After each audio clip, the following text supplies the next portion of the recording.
Welcome back to my channel. আমরা আশা করি তোমরা সবাই ভালো আছে, আমি খুব ভালো আছি। আজকে আমি আমার ব্লগটা শুরু করছি যে চিতি কাঁকড়া কীভাবে রান্না করছি সেটাই দেখাচ্ছি।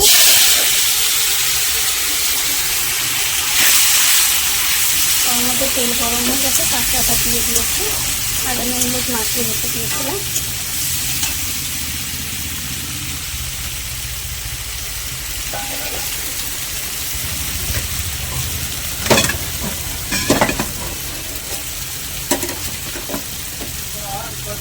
আর এদিকে একটা কড়া বসে দিয়েছি, কড়ার মধ্যে মাছ দিয়ে দিলাম। এটাকে আমরা চাটনি মাছ বলি, তোমরা কে কী বলো কমেন্টে জানিও।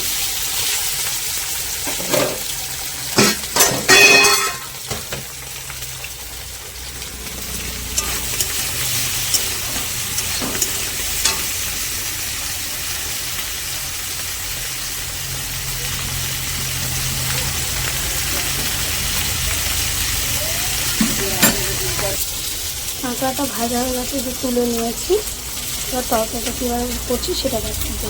এই মাছটা দেখতেই নরম, ভাজার পর ভাজার পর এত শক্ত হয়ে যায়, এত টেস্ট এত সুন্দর, যেভাবে রান্না করা হয় খেতে খুব ভালো লাগে। আমরা তো সবাই খুব ভালোই গেছি। আর এই মাছটাকে তোমরা কী নামে চিনি কমেন্টে জানিয়ে। কিছুটা আগে তো ভেজে যে তুলে নিয়েছি, ভাজার পর দেখে পুরো শক্ত হয়ে গেছে। এই যে মাছের ঝাল করবো বলে বেগুনটা কড়াই দিয়ে নেড়ে নিচ্ছি। একটু একটু ভেজে নেবো।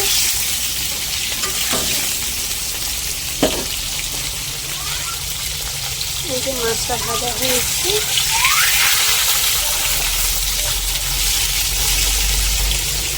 এই যে মাছের ঝালের জন্য আলু কেটে নিয়েছি।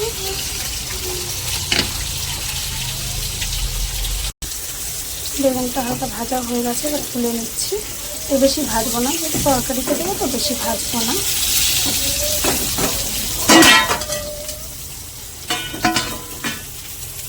আলুটাও দেখুন হালকা ভেজে নিয়েছি, এবার তুলে নিই। কাঁকড়াটা দিয়ে ওই কাঁকড়াটা দিয়ে একটু 5 মিনিট চচ্চড়ি করবো। তেল গরম হয়ে গেছে, এবার দিয়ে দিলাম 5 ফোড়ন,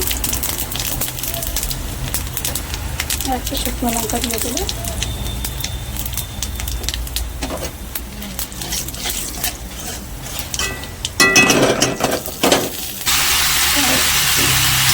সবজিটা দিয়ে দিলাম। আমাদের কুমড়ো আছে, পটল আছে, পেঁপে আছে আর আলু আছে। দিয়ে তো 5 মিনিট সবজি করবো। এইদিকে কড়ার তেল গরম হয়ে গেছে, এখানে পেঁয়াজ দিয়ে দেবো মাছের ঝালের জন্য।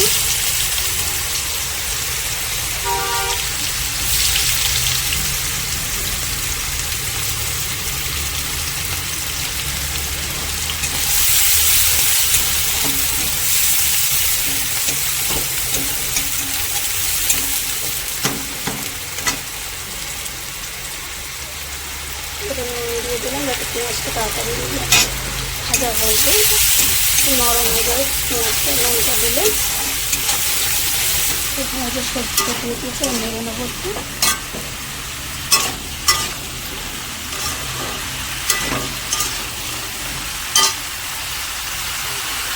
নেড়ে 5 মিনিটের জন্য ঢাকা দিয়ে দেবো।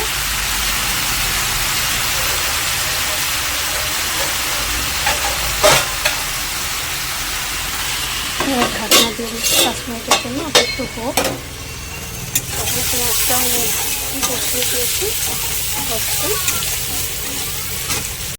যে পেঁয়াজটা ভাজা হয়ে গেছে, এবার ওর মধ্যে টমেটোটা দিয়ে দিলাম। তোমরা এই মাছটা কীভাবে রান্না করো কমেন্টে জানিয়েছি। আর এই চ্যানেলটাকে লাইক, কমেন্ট, শেয়ার এবং সাবস্ক্রাইব করতে বলবেন না, পাশে থাকলেই হবে। সবাই তো একই রকমভাবে রান্না করেন, একটু কীভাবে রান্না করো কমেন্টে জানিয়ে।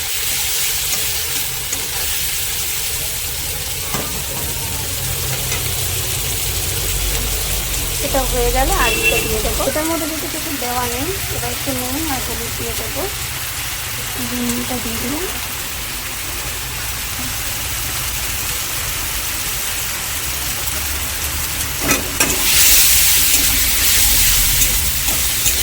পেঁয়াজটা টমেটোটা হয়ে এসছে, নুনটা দিলে মশলাটা তাড়াতাড়ি হয়ে যায় নরম।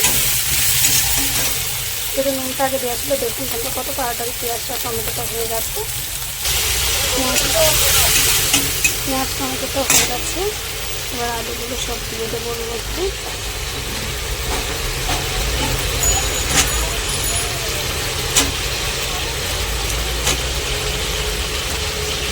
ওটাকে এবার নাড়তে থাকতে হয়ে গেছে, জল দিয়ে দিয়েছি। আর ওটা দেখাতে পারি, ঝোলটা ফুটে গেছে, বেগুনটা দিয়ে দিয়েছি। এবার মাছটা দিয়ে দেবো। যেহেতু বেগুন আর আলুটা আগে থেকে ভাজা ছিল তাই হয়ে এসছে। মাছটা দিয়ে দেবো।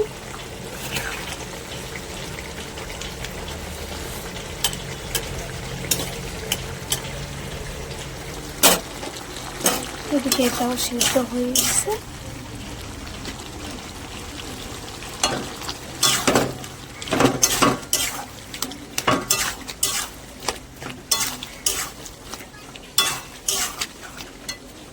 এবার কাঁকড়াটা দিয়ে দেবো। যে কাঁকড়াটা ভেজে তুলে রেখেছি এটা দিয়ে দেবো।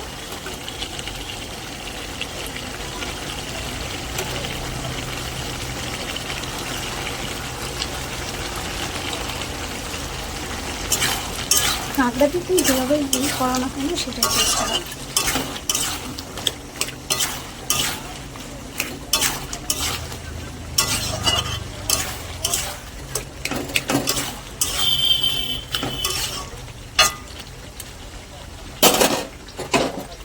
মাছের ঝোলটা ফুটে গেছে, আলুটাও কত সুন্দর সেদ্ধ হয়ে গেছে। দেখুন বেগুন তো ভাজাই ছিল, যেগুলো হয়ে গেছে। মাছটা জাস্ট একটু ফুটে গেলে নামিয়ে নেবো।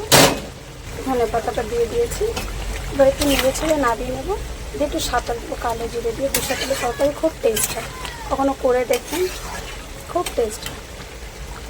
না দিয়ে দেবো, দিয়ে আরেকবার কালো জিরে ফোড়ন দিয়ে সাঁতার দিয়ে দেবো তরকারিটা। যেহেতু সিম্পলভাবে রান্না করছি তাই সাঁতার দিচ্ছি। তার জন্য কালো জিরে করার তেল গরম হয়েছে, কালো জিরেটা দিয়ে দেবো।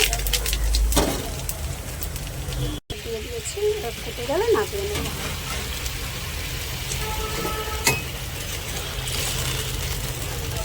আজকে